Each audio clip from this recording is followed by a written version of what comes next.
साथियों नमस्कार। कल ही 14 अप्रैल को बाबा साहब की जन्म जयंती मनाई गई। संविदा चौक में बड़े पैमाने पर 13 तारीख को रात को यहाँ पर बहुत सारे लोग उपस्थित थे।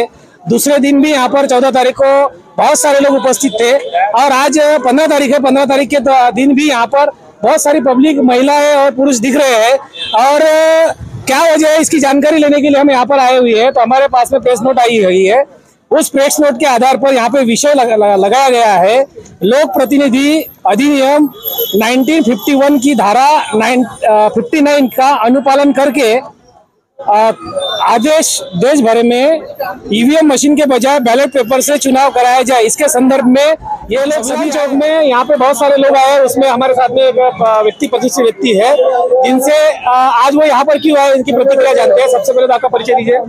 मेरा नाम राष्ट्रपाल कुंडाने है, मैं चिकना गांव से आया हूँ। और आप आज यहाँ पर आए तो क्या वजह है नागपुर के संविधान चौक में आए? मैं आज मेरी पत्रकार परिषद है वीवीपैट से लेकर, क्योंकि वीवीपैट जो बनावट है उसकी बहुत ही संदेहास्पद है। उसको जब हम देखते हैं तो उसका स्क्रीन बिल्कुल छोटा है, 3 इंच बड़ा ऊंचाई है और 2 इंच रुंदी है उसकी। तो उसके भी आधे भाग में वो पर्ची दिखती है, जिसका साइज देखा जाए तो 1.5 बाय 1.5 इंच का है। इतनी छोटी पर्ची, और जब वो वीवीपैट जहाँ लगाया जाता है वो एक कोपरे में होता है। हम झुककर वो ईवीएम पे अपना वोट डालते हैं। जब हम बाजू में देखते हैं तो वो स्क्रीन नहीं दिखती, वो स्क्रीन में ज्यादा उजाला नहीं होता। तो जिसकी वजह से हम अगर सर्वे किया जाए तो मैं कहता हूँ पूरे देश में 5% लोग बोलेंगे कि हमने वीवीपैट का स्क्रीन देखा है, वीवीपैट पे क्या चिन्ह दिखता है वो हमने देखा है। लेकिन 95% लोग बोलेंगे कि हमने आज तक वीवीपैट देखी ही नहीं। उसके सिद्धांत में मैं अपना तिलक पत्रकार भवन में आज मेरी पत्रकार परिषद है, वहां मैं वो दिखाने वाला हूँ कि किस प्रकार से ये वीवीपैट जो है ये हमें गुमराह कर रहा है।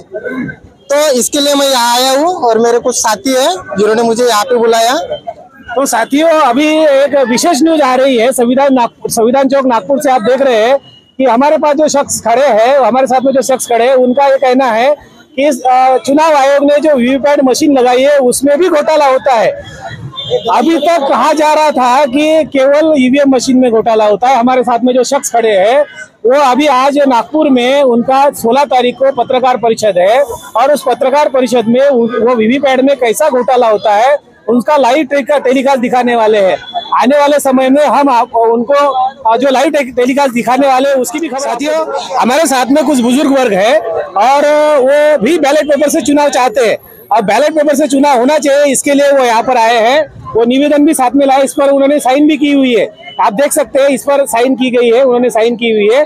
तो जानते हैं उनकी ईवीएम मशीन के बारे में और बैलेट पेपर के बारे में क्या प्रतिक्रिया है। सबसे पहले तो आपका परिचय दीजिए।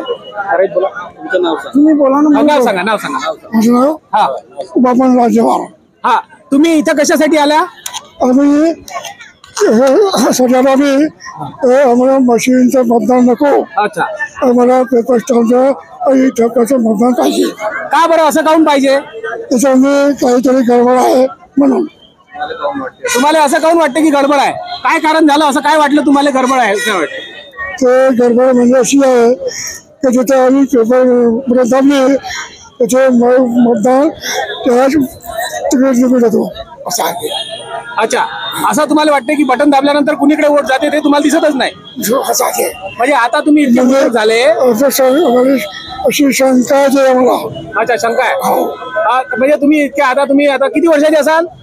मी म्हणतोय का 75। आता तुम्ही खूप सारे मतदान पाहिले असतील, तर मग तुम्ही जे बॅलेट पेपरनं चुनाव होत होता त्याच्यामध्ये कसं होत होतं? ते चांगलं होतं। कसं होत होतं? कसं करावं लागत होतं बॅलेट पेपर चुनाव? छान। नाही, कशी प्रक्रिया होती त्याची? कसं पेटी होती, असा पेपर राहत होता पेपर आणि त्याला थुप्पा मारला आणि ते घरी करून पेटीमध्ये टाकायचं। अच्छा अच्छा। आणि आता ईव्हीएम मशीन कसं होते?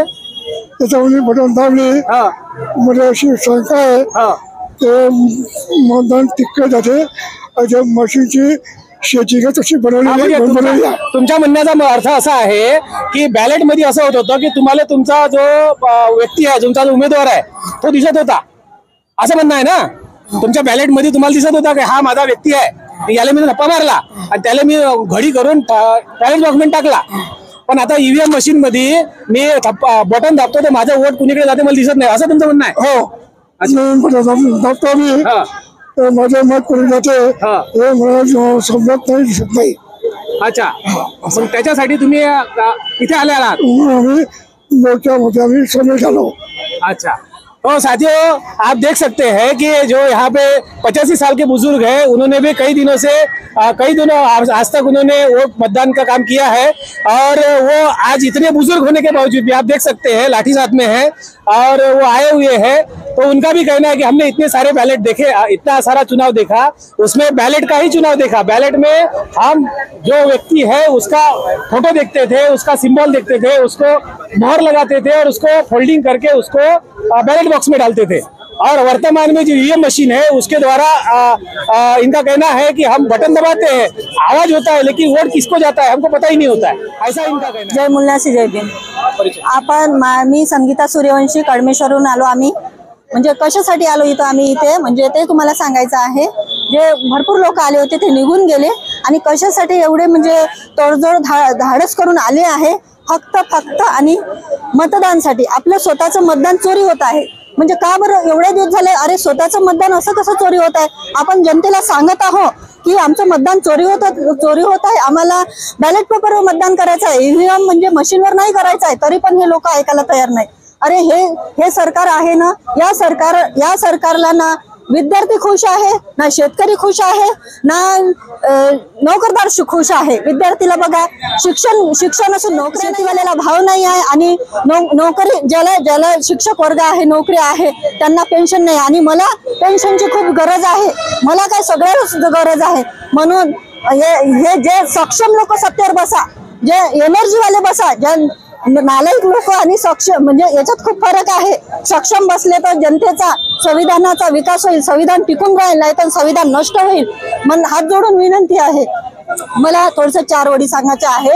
ईव्हीएम मधून मला म्हणायचं आहे की क्या तुम्हें पता है लोगों, क्या तुम्हें पता है लोगों, ईवीएम ही हमारा मुद्दा है, ईवीएम ही हमारा धोखा है.